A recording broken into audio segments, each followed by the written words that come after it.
teman-teman, malam ini tema ini disampaikan untuk dibagikan, bukan untuk tema yang bombastis untuk mencari perhatian gitu ya semata, tapi karena ada kesadaran gereja punya tanggung jawab untuk merespon terhadap pergumulan umat yang diantaranya adalah kaum muda-mudi kita yang mungkin saja menghadapi pergumulan terkait dengan relasinya dengan calon pendamping hidupnya yang berbeda iman. Tidak sedikit yang dalam ketidaktahuannya kemudian mengambil keputusan untuk berpindah agama hanya karena supaya hubungan mereka bisa diresmikan secara agama dan sesuai dengan keyakinan atau agama pasangannya. Nah, dalam beberapa tahun ini juga menjadi pergumulan banyak gereja, khususnya GKI. Dan kita melihat kembali pada tagar kita, kata gereja yang sudah dirumuskan kurang lebih 20 tahun ya. Jadi sebelum itu menjadi sebuah buku pegangan, tentu sudah hasil persidangan, dialog, diskusi, pendalaman secara teologis gitu ya oleh para ahli-ahlinya. Dan tentu masih banyak bagian yang harus disempurnakan seiring perkembangan zaman. Makanya tagar itu 2003 kemudian disempurnakan lagi, diamandemen lagi di tahun 2009. Dan saat ini pun berproses untuk kembali dilakukan amandemen terhadap butiran-butiran pasal di dalamnya. Nah, masalah pernikahan beda agama salah satu yang juga ada di dalam tata laksana di tata gereja kita. Bisakah ditayangkan slide-nya? Biasanya sebelum, oke deh, ini dulu deh. Foto ini saya ambil. Kalau melihat foto ini, ada ibu yang memakai hijab, pakai kerudung. Nampaknya dia adalah orang tua dari salah seorang mempelai. Saya tidak tahu mempelai laki atau mempelai perempuan. Tapi pengalaman seperti ini sudah beberapa kali saya alami di gereja kita. Ketika orang tua salah satu mempelai adalah mereka yang beragama Islam. Mereka bertanya lebih dahulu, apakah kami boleh ikut ibadah kalau kami berbeda agama dan kalau kami memakai pakaian gamis. Saya menyampaikan kami gereja tidak pernah menolak atau melarang orang yang datang mau ikut ibadah sekalipun dia berbeda agama. Dan tidak pernah juga ada larangan untuk mereka yang memakai pakaian gamis. Sekarang tergantung yang bersangkutan mau atau tidak ikut ibadah secara Kristiani. Itu saya sampaikan. Ada orang tua yang dengan besar hati, besar jiwa, lapang dada, mensupport anaknya ikut dalam ibadah. Mungkin juga tidak mengerti gitu ya jalannya ibadah, tapi tetap hadir duduk di bangku gereja kita. Tapi ada juga orang tua yang memilih menunggu di luar gedung gereja sampai selesai ibadah, baru kemudian masuk hanya untuk berfoto. Ada juga yang sampai pakai sedikit drama, drakor, karena anaknya adalah anak tunggal, perempuan satu-satunya, dan yang bersangkutan itu ada gelar radennya di depan, sehingga mungkin berat sekali untuk menerima kenyataan, pilihan, dan keputusan anaknya yang memilih untuk pindah agama. Dan saya tidak pernah memaksa orang untuk berpindah agama hanya karena demi sebuah perkawinan. Biasanya percakapan demi percakapan itulah yang membuat si yang bersangkutan berpikir kembali, ataukah yang bersangkutan memang sudah ada hati untuk dia menjadi seorang Kristiani. Kalau itu dari keinginannya untuk ikut katekisasi dan minta dibaptis, ya saya tentu tidak mungkin bisa menolak gitu loh. Saya cuma tinggal meneguhkan, menambah masukan, apa makna menjadi seorang pengikut Kristus.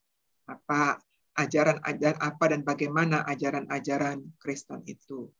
Nah, terkait dengan foto ini, Bapak Ibu, kalau Bapak Ibu sebagai orang tua dari mempelai dan punya besan yang berbeda agama, apa yang Bapak Ibu pikirkan?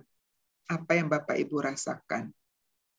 Atau kalau saudara adalah mempelainya, apa yang terpikirkan?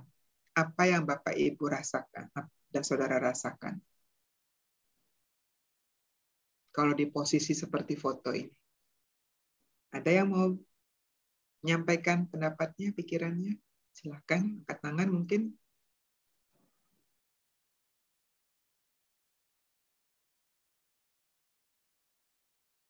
Sedih, bangga, bahagia, senang, nano-nano. Ngeri-ngeri sedap. Ngeri-ngeri sedap.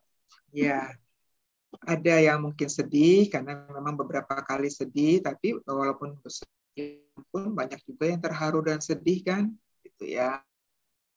Nyangka ini momen yang sangat penting, akhirnya anaknya sudah jadi seorang dewasa dan siap membentuk keluarga. Ada juga yang sedihnya karena merasa dalam tanda kutip kalah. Wah, terpaksa mengikuti karena keputusan atau pilihan anak saya. Sebenarnya ini bukan soal kalah menang sih gitu loh. Karena pernikahan bukanlah akhir, bukanlah tujuan akhir. Pernikahan justru awal sebuah perjalanan baru yang tentunya masih panjang lagi dan masih banyak lagi yang harus dihadapi gitu ya. Jadi kalau ada yang menangis atau kecewa ya karena merasa ada perasaan kalah gitu ya karena anak yang memutuskan ikut agama pasangannya gitu ya. Ya itu yang harus diberi pengertian kalau misalkan ada kesempatan bercakap gitu ya.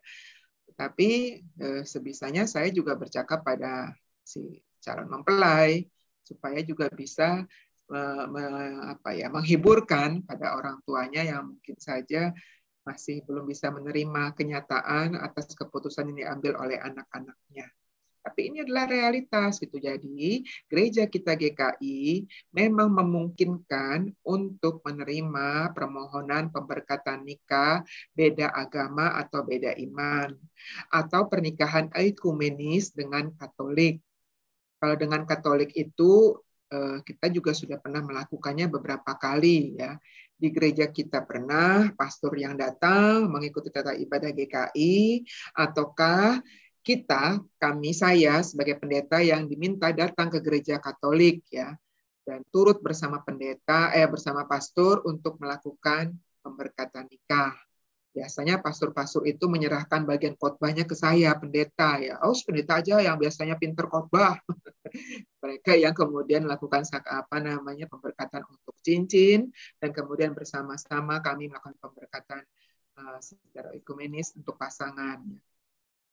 Dengan Katolik, dengan Buddha seingat saya belum pernah mengalami dengan Buddha, tapi pendeta Ben almarhum pernah mengalaminya. Ya, saya tidak tahu foto yang pertama di samping ini, tapi foto yang mantannya pakai hijab ini sepertinya belum lama dan terjadi di Semarang dan itu mengundang reaksi macam-macam. Dan si mantan perempuan menulis di Twitternya ya cukup 3 hal. 1 yakin, 2 cinta, 3 tutup kuping. Dia katakan demikian. Jadi kalau kembali lagi kepada keputusan untuk menikah, tentu saja keputusan mempelai. Dan tentu ini sebuah keputusan yang harusnya sudah dipertimbangkan, dipikirkan masak-masak. Kenapa terbuka ruang untuk perbedaan, untuk pernikahan beda agama? Karena satu, kita ini memang masyarakat yang plural gitu loh. Tidak bisa terhindarkan bahwa ada macam-macam orang yang dengan latar belakang agama yang berbeda.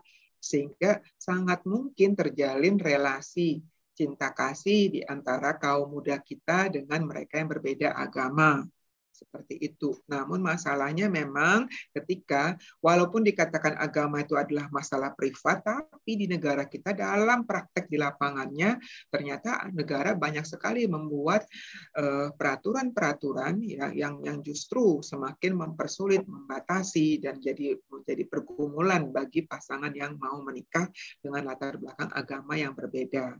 Dan di sisi lain dengan terbukanya opsi pelayanan untuk pernikahan beda agama, sebenarnya sebuah cara gereja agar umat juga tidak kemudian dengan buru-buru melepaskan imannya, tapi bahwa ada ruang untuk dia tetap dalam imannya dan kemudian bisa dibantu, difasilitasi, tentu dengan beberapa ketentuan yang harus dipenuhi sesuai dengan ketentuan gerejawi yang tentunya bisa diterima oleh kedua belah pihak dan kemudian dilakukanlah pernikahan beda agama. Walaupun di gereja, tapi pasangan yang non-Kristen tetap dalam agamanya. Jadi ini yang penting dijelaskan. Karena banyak orang tidak mengerti. Seakan-akan kalau dia sudah diberkati di gereja, berarti pasangannya yang non-Kristen itu harus dibaptis gitu loh. Kalau dia memang ingin dibaptis, ya tidak ada masalah, justru lebih baik gitu. Tapi kalau ditetap dengan imannya, ya tidak masalah. Hanya saja ada sejumlah ketentuan persyaratan gerejawi yang harus dipenuhinya. Apa saja itu? Bisakah tayangkan slide berikutnya? Inilah yang menjadi ketentuan sesuai dengan tata laksana kita di pasal 31. Ya, Pastor GKI melaksanakan PBA itu adalah pernikahan beda agama ya, adalah pengertian bahwa majelis jemaat dimungkinkan melaksanakan pelayanan pernikahan gerejawi dengan ketentuan, khususnya 1B. Seorang calon mempelai anggota baptisan sedangkan pasangannya belum anggota. Itu berarti diasumsikan belum anggota gereja, belum dibaptis, berarti non-Kristen. Kemudian di pasal 2F, ini penjelasan juga yang terkait dengan mereka yang berbeda iman tadi, yaitu jika prosedurnya jika calon adalah bukan anggota, maka ia harus bersedia menyatakan secara tertulis dengan menggunakan formulir yang ditetapkan oleh BPMS melalui rapat kerja BPMS Sinode bahwa ini formulir harus diisi. Formulir itu apa isinya? Ia setuju pernikahannya hanya diteguhkan dan diberkati secara Kristiani. Artinya tidak dari gereja kemudian pergi ke KUA. Tidak, hanya salah satu, yaitu hanya secara gerejawi, walaupun tidak merubah imannya. Kedua, ia tidak akan menghambat atau menghalangi suami atau istrinya untuk tetap hidup dan beribadat menurut iman Kristiani. Nah, ini penting. Makanya setiap pasangan yang akan menikah, biasanya saya ajak untuk betul-betul berpikir, apakah yakin bahwa pasangannya yang non-Kristen itu akan konsekuen dengan keputusannya, tidak akan menghambat, tidak akan menghalangi suami atau istrinya terus menjalankan iman Kristianinya sesudah menikah. Ini kan siapa yang bisa menjamin? Itu loh. Makanya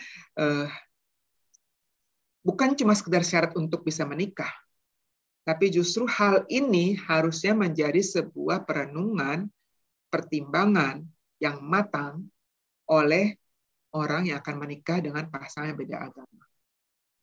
Khususnya kalau dia perempuan. Karena biasanya paradigma berpikir dan ajaran agama Kristiani dan Islam khususnya berbeda dalam melihat posisi relasi suami istri sesuai dari perspektif agama. Kalau di dalam Islam, laki-laki sebagai imam kan, yang posisinya lebih tinggi dan perempuan tentu saja dituntut ketundukannya kepada sang imam. Sementara dalam Kristen, perempuan dan laki-laki, suami dan istri relasinya setara. Yang menjadi imamnya adalah Kristus, sang imam agung.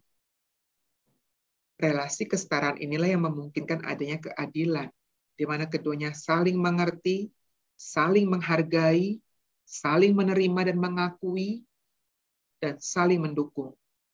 Kalau relasi itu tidak setara, jomplang, tidak akan mungkin ada keadilan. Di situ bedanya. Sementara kalau sudah masuk pernikahan, itu ya, perspektif agama itu masih sering dibawa. Nah, apakah bisa yakin calon pasangan hidupnya tidak akan berubah komitmennya untuk mendukung iman Kristiani umat kita? Yang ketiga, ia tidak akan menghambat atau menghalangi anak-anak mereka untuk dibaptis dan dididik secara Kristiani. Tiga hal ini bukan hal yang sepele dan sederhana. Karena lagi-lagi membutuhkan komitmen seterusnya seumur hidup. Pengertian yang jauh lebih besar dibutuhkan oleh pasangan yang beda iman dalam menjalankannya. Sedangkan orang yang sama imannya saja butuh pengertian saling mengerti, apalagi yang beda agama.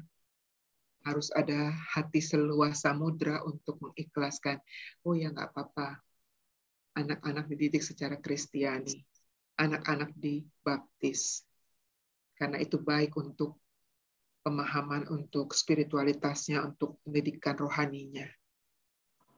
Apa iya, apa yakin bahwa calon pasangan kita akan mendukung? Jadi sebenarnya dengan persyaratan ini sebenarnya gereja sudah memberikan sinyal butuh komitmen kuat dari pasangan yang mau memasuki hidup pernikahan beda iman. Tidak dilarang, tapi betul-betul meyakinkan diri bahwa mereka bisa berkomitmen, berpegang pada janjinya satu dengan yang lain. Masalahnya seringkali pernikahan dua orang tidak hanya berdua, tapi kadang-kadang juga ada campur tangan intervensi dari pihak lain. Kalau relasinya dengan keluarganya, entah keluarga intinya, orang tua, saudara, itu sangat dekat, dan dia terbiasa hidup di dalam arahan atau bayang-bayang orang tua. Dan kalau orang tua seringkali tidak mampu menghormati garis demarkasi, anakku sudah menikah, sudah membentuk keluarga, dia tetap anakku, tidak memutuskan hubungan orang tua dan anak, pernikahan itu, namun ada hal-hal yang tidak boleh harusnya dicampuri orang tua. Tidak semua orang tua punya kedewasaan pikir seperti itu. Apalagi kalau sudah bicara soal iman. Kadang-kadang dia merasa punya hak untuk mengatur iman cucunya, misalkan, agama cucunya. Nah, hal-hal inilah yang perlu untuk dipahami oleh tiap pasangan yang akan memasuki hidup pernikahan, khususnya pernikahan beda agama. Bahwa ada ruang terbuka untuk memasuki pernikahan beda agama, ya. Tapi ingat bahwa pernikahan itu bukanlah tujuan akhir. Bahwa cinta itu betul-betul membutuhkan pengorbanan dan komitmen kuat dari kedua pihak. Apakah itu bisa dijalankan oleh mereka secara konsekuen dalam hidup pernikahannya kelak?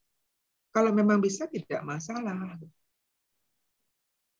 Dalam perjalanan pelayanan saya, bahkan ada yang sudah punya cucu pun pernah sharing ke saya karena dia menikah dengan suami yang non-Kristen.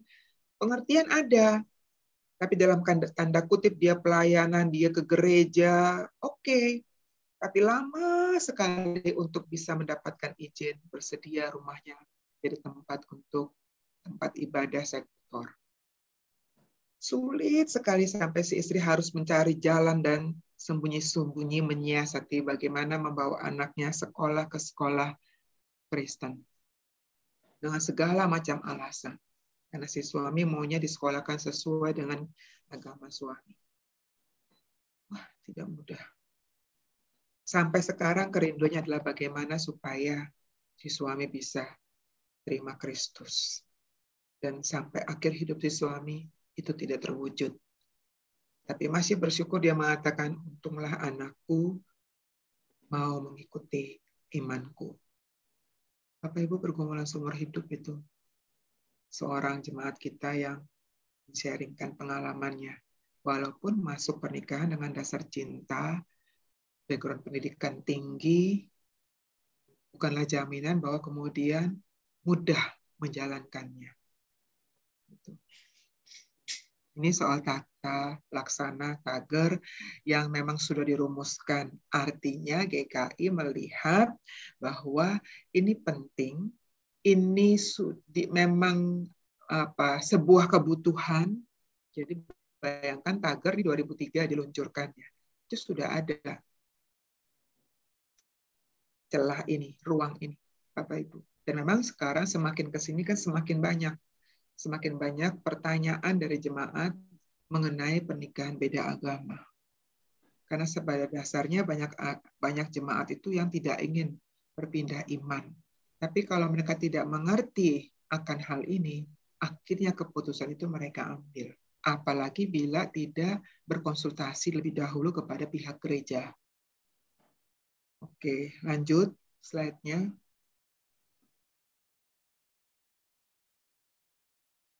Dasar teologisnya apa? Bapak Ibu, dasar teologis yang paling memungkinkan kita lihat pandangan dari Paulus di 1 Korintus pasal 7 ayat 12 sampai 14. Kepada orang-orang lain aku, bukan Tuhan, katakan, kalau ada seorang saudara beristrikan seorang yang tidak beriman, dan perempuan itu mau hidup bersama-sama dengan dia, janganlah saudara itu menceraikan dia. Dan kalau ada seorang istri bersuamikan seorang yang tidak beriman,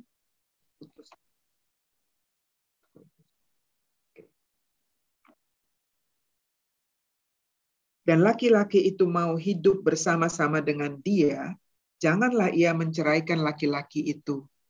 14. Karena suami yang tidak beriman itu dikuduskan oleh istrinya, dan istri yang tidak beriman itu dikuduskan oleh suaminya. Andai kata tidak demikian, niscaya anak-anakmu adalah anak cemar. Tetapi sekarang mereka adalah anak-anak kudus. Lalu ditambahkan ayat 15, tetapi kalau orang yang tidak beriman itu mau bercerai, biarlah ia bercerai. Dalam hal yang demikian, saudara atau saudari tidak terikat, tetapi Allah memanggil kamu untuk hidup dalam damai sejahtera. Pemaparan 3 ayat ini saja, Bapak Ibu, menunjukkan pada kita yang dilarang Rasul Paulus bukan nikah beda agamanya, tetapi perceraiannya. Nah, ini menarik. Dan ini bisa menjadi menunjukkan pada kita bahwa eklesiologis GKI sama sekali tidak melarang nikah beda agama ataupun nikah ekumenis. Nikah ekumenis diatur di pasal 30. Tapi justru yang dilarang adalah perceraiannya. Bagaimana Paulus mendukung, artinya realitas berjumpa, saling membangun cita kasih dengan yang berbeda agama itu sudah sejak zaman Rasul Paulus. Bukan di zaman kita saja. Dan sampai-sampai dia menyampaikan tulisannya, pesannya melalui 1 Korintus pasal 7 ayat 12 sampai 14 ini. Lanjut.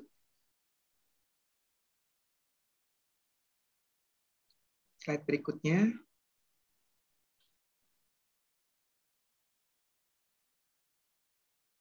Iya, Bapak Ibu, ini sedikit, ini apa ya, kok tertutup di saya kalau screen-nya ini. Ya, ini sebenarnya saya tayangkan adalah pendapat dari Ketua PGI, Bapak Pendeta Gomar Gultom, MTH.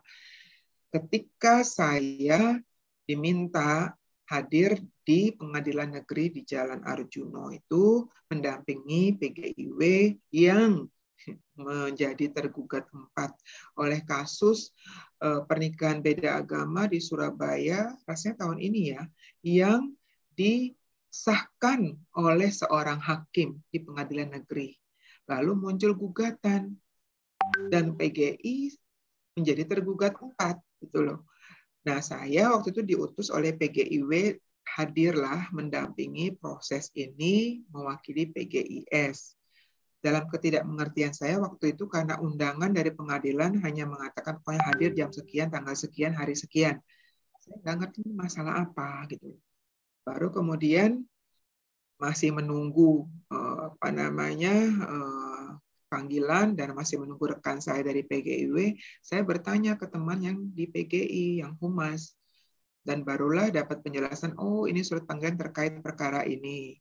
Terus saya minta masukan, apa yang harus saya katakan kalau ini sudah sebentar lagi dipanggil masuk dan saya nggak ngerti apa-apa kasus ini. Dan ternyata, saya memang tidak tahu ya, tapi ternyata PGI itu sudah menunjuk seorang pengacara gitu ya. Tapi sebenarnya salah sasaran gitu loh. Menurut PGI harusnya bukan kita, itu keputusannya hakim kok. Tapi lihatlah tanggapan Pak Gomar, Ketua Umum PGI yang kemudian yang bisa jadi pegangan waktu itu bagi saya, dan saya pikir ini baik juga untuk kita karena ini menjadi sikap PGI. Saya menyambut positif keputusan Pengadilan Negeri Surabaya yang mengabulkan permohonan untuk mengesahkan perkawinan beda agama. Saya berharap ini menjadi jurisprudensi untuk kasus-kasus sejenis di masa depan. Perkawinan berdasarkan pengadilan dimungkinkan oleh pasal 35 dan 36 Undang-Undang 23 Nomor 23 Tahun 2006 tentang Administrasi Kependudukan. Keputusan ini menjadi celah yang sangat bagus menyiasati Undang-Undang Nomor 1 Tahun 74 tentang perkawinan yang sangat bias agama itu. Selama ini pasangan beda agama pada akhirnya menempuh jalan yang kurang elok, antara lain A. Salah satu pasangan pura-pura pindah agama, B. Melakukan perkawinan di luar negeri, C. Hidup bersama tanpa ikatan perkawinan. Pilihan pertama tentu sangat tidak mendidik. Pilihan kedua hanya mampu dilakukan oleh orang kaya. Sementara pilihan ketiga menciptakan ketidakpastian hukum, baik menyangkut masa depan anak-anak mereka maupun kepastian hukum bagi pasangan tersebut. Ini benar kan gitu loh. Jadi betul-betul sebuah realitas yang harusnya gereja juga melek, tidak tutup mata gitu. Tidak lempar tanggung jawab, ini juga pergumulan umat yang harus direspon. Ketiga, sebagai konsekuensi hidup bersama di tengah masyarakat majemuk, perkawinan beda agama adalah sebuah keniscayaan. Cinta tidak mengenal agama, tetapi adalah sesuatu yang tumbuh sebagai cerminan manusia yang memiliki cinta kasih ilahi, di mana Allah juga mencintai manusia tanpa pandang agamanya. Itu sebabnya perkawinan beda agama adalah fenomena keseharian kita. Dan negara tidak bisa mengabaikan hak-hak sipil mereka untuk dicatat dan dilindungi oleh negara. Agama mestinya tidak menghalangi negara untuk itu, karena perkawinan adalah sebuah peristiwa sipil. Keempat, gereja-gereja dalam lingkungan GPGI memiliki sikap beragam dalam hal perkawinan beda agama ini. Jadi Bapak Ibu jangan heran, jangan kemudian banding-bandingkan. Gereja sana kok boleh, gereja sini kok nggak boleh gitu ya. Ya memang itu kenyataan. Pro kontra masih terjadi. Ada gereja yang sudah menerimanya dalam akta gerejawi dan ada yang mengharuskan seagama untuk diberkati. PGI tentu menghargai dan dapat menerima dan memahami argumentasi masing-masing, maksudnya masing-masing gereja. Bagi PGI yang paling utama adalah bagaimana negara memainkan perannya seturut konstitusi tanpa harus ditundukkan oleh ajaran dari agama atau gereja tertentu. Kewajiban negara mengadministrasikan kependudukan dan melindungi hak-hak sipil warga harus lebih dikedepankan ketimbang ajaran atau tradisi keagamaan. Jadi pernikahan tersebut ketika mau dicatatkan di catatan sipil ditolak oleh catatan sipil karena berbeda agama. Seperti itu Bapak Ibu kasusnya. Dan kemudian mereka datang ke pengadilan, minta penetapan pengadilan untuk mensahkan hubungan pernikahan mereka meskipun berbeda agama, dan hakim tunggal waktu itu menyetujui. Tapi keputusan hakim itu digugat. Lihat slide berikutnya.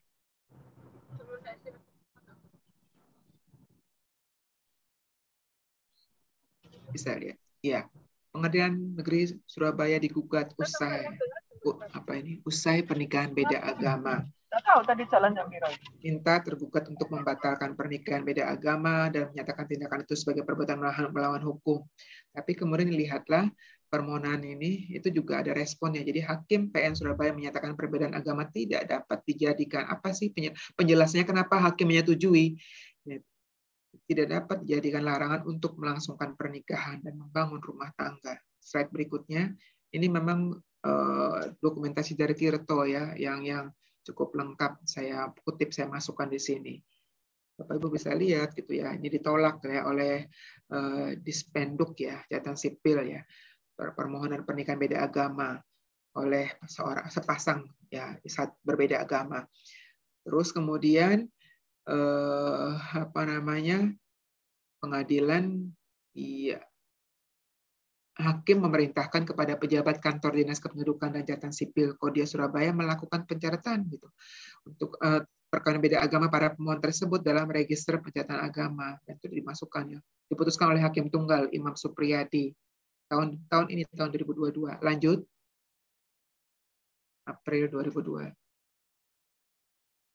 Sebelumnya ya, si pria beragama Islam, wanitanya agama Kristen, mendaftarkan pernikahan ke Catatan Sipil, tapi berkasnya ditolak.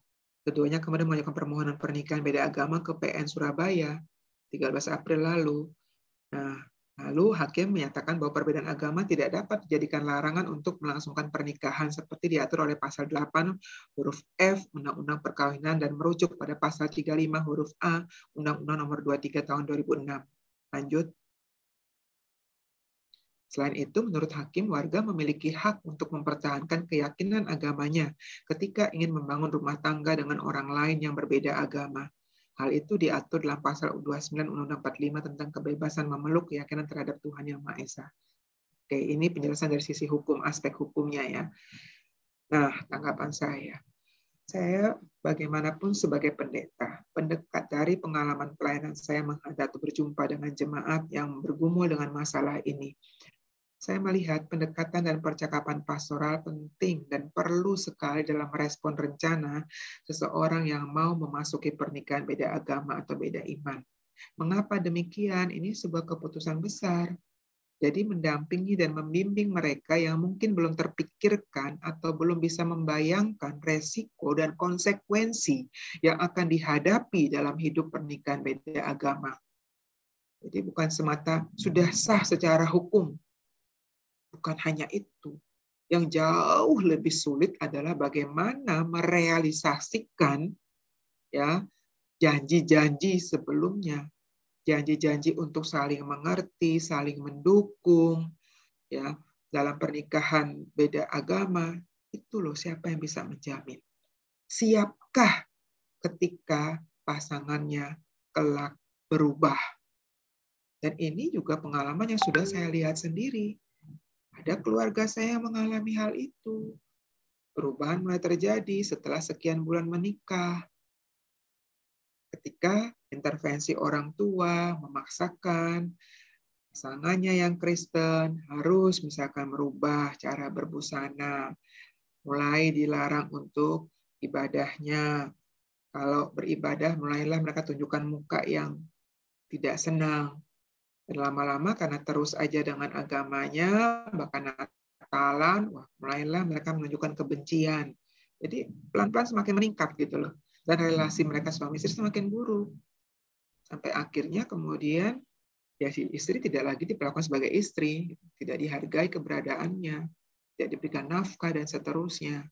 Sampai seperti itu. Karena tekanan itu begitu besar, merasa bahwa aku suamimu. Dalam pandangan agamaku, aku adalah imammu. Bukan saya nakut-nakuti, tapi itulah sebuah realitas. Makanya perlu diberikan sebuah pemahaman, gambaran, siapkah, yakinkah bahwa pasangannya atau keluarganya, atau siapkah dirinya memasuki keluarga pasangannya. Apakah dia sudah tahu persis, tahu betul bagaimana kehidupan keluarganya. Relasi pasangannya, calonnya dengan orang tua, dengan saudaranya. Kadang-kadang intervensi dari pihak keluarga itu jauh lebih rumit untuk dihadapi, jauh lebih sulit. Ada yang mengambil keputusan akhirnya batal menikah, hanya tinggal hitungan hari. Ketika berjumpa dengan calon mertua yang baru dia tahu bahwa, wah, calon suaminya anak mama yang tidak bisa berkata tidak pada orang tuanya. Dan itu seiman loh. Kalau suamiku tidak bisa punya sikap dan prinsip sendiri, ya bagaimana? Semua diatur oleh orang tuanya, oleh saudara-saudaranya. Dia memutuskan dia tidak siap untuk masuk hidup pernikahan seperti itu. Ketika tidak ada titik temu, akhirnya dia katakan, ya sudah, tidak bisa diteruskan. Daripada pernikahan akan jadi neraka buat kita berdua. Ada yang pernah menghubungi saya, beda iman, satunya Buddha. Waktu itu by phone melalui kantor. Saya sampaikan, cobalah bertemu. Karena ada hal-hal yang sulit kalau cuma by phone. Coba kita ketemu, itu belum pandemik ya. Nggak mau, tapi mungkin mendapat penjelasan soal katekisasi pranikah sebagai salah satu syarat di gereja kita. Langsung menolak pihak yang beragama Buddha. Lalu jemaat kita yang Kristen mencoba mencari gereja lain yang lebih mudah peraturan dan persyaratannya. Dapat, nggak sulit kok cari gereja yang mudah untuk menikahkan beda agama. Menikahlah. Saya tidak tahu, tidak pernah ketemu lagi sampai suatu kali saya bertemu dengan keluarganya, omnya dari manten itu yang kemudian dalam sebuah acara pernikahan ngobrol sama saya dan saya baru tahu bahwa dia omnya. Terus dia menyatakan, Bu Claudia, tolonglah ponakan saya. Temuilah. Loh kenapa? Apa dia jadi menikah? Oh sudah, loh ibu nggak tahu. Baru sebulan menikah terus ditinggal. Siapa yang harus bertanggung jawab kalau sudah seperti itu langkahnya? Kita panggil, kita ajak ketemu, nggak mau. Seperti itu. Jadi pendampingan, arahan, justru dalam rangka gereja merasa bertanggung jawab. Semaksimal mungkin memberikan arahan, masukan. Walaupun ada regulasi memungkinkan pernikahan beda agama, tapi bukan soal aturan ini. Gitu. Ada hal yang jauh lebih substansial yang perlu dipahami, yang perlu dijadikan pertimbangan oleh setiap calon mempelai. Sebelum sampai pada keputusan final, ya, saya mantap menjadikan atau memilih dia sebagai pasangan yang mendampingi hidup saya sampai akhir hidup saya. Saya yakin, saya sudah tahu keluarganya seluruhnya dan seterusnya. Jadi pendampingan, bimbingan itu penting untuk bisa memberikan gambaran, resiko, konsekuensi terhadap khususnya terhadap mereka yang berbeda agama tadi. Bahwa kadang-kadang manusia bisa berubah, komitmen itu bisa saja menjadi luntur ketika pernikahan sudah berjalan, atau keluarga bisa memasuki atau intervensi lebih jauh gitu loh, dengan tekanan-tekanan secara psikologis. Belum lagi kelak kalau soal anak dan seterusnya. Masukan dan pandangan yang diberikan, saya yakin pasti akan sangat berguna dalam pertimbangan dan keputusan yang akan diambil oleh calon mempelai. Sekalipun nikah beda agama dimungkinkan, tetaplah prioritas utama kita mendorong umat agar bisa menjalani pernikahan yang seiman. Yang pasti lebih sedikit, lebih kecil resiko dan konsekuensinya, dan lebih mempermudah dalam menapaki hidup pernikahan dalam satu pegangan iman yang sama. Saya tidak melarang atau tidak menghalangi orang menikah beda agama. Tapi saya mau katakan, pernikahan seiman saja itu bukan hal yang mudah dijalani. Menyatukan dua pribadi yang berbeda latar belakang, bahkan mungkin budaya, kebiasaan, ya, karakter dalam satu hidup pernikahan setelah seumur hidup itu tidak mudah. Jadi itu harus disadari. Setidaknya nilai-nilai iman secara Kristiani itu akan memberikan masukan, arahan, pegangan yang baik gitu untuk mempermudah pasangan itu dalam menjalankan hidup pernikahannya.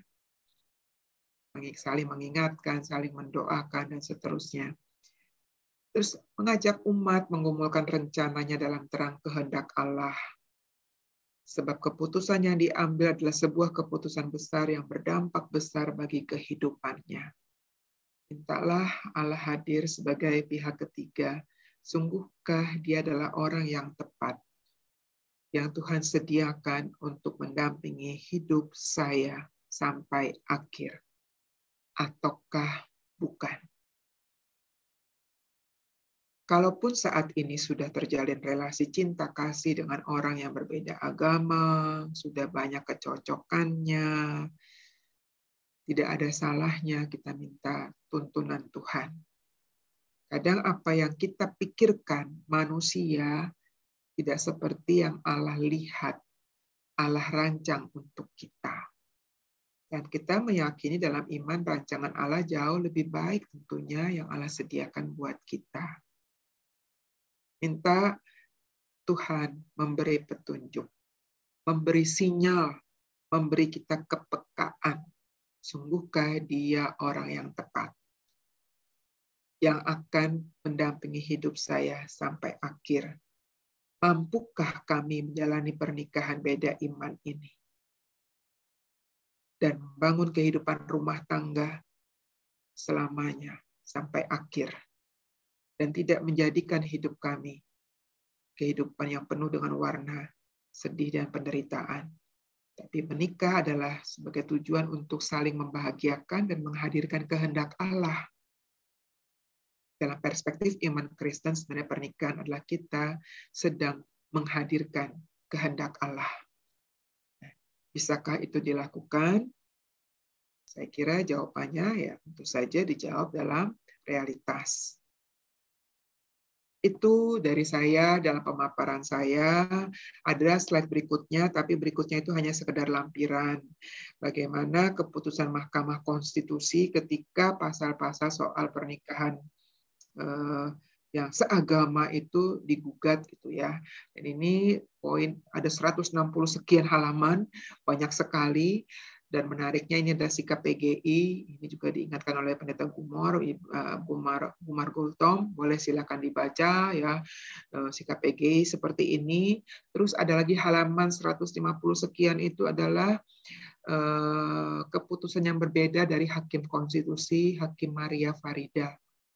Ya, dia satu-satunya menyampaikan sikap yang berbeda dalam keputusan Mahkamah Konstitusi. Ya, banyak sekali, cuman saya tidak masukkan di slide sini. Saya kira itu dulu dari saya. Mungkin kalau ada pertanyaan, mungkin ada tambahan sharing dari Bapak Ibu, silahkan. Saya serahkan kembali pada moderator.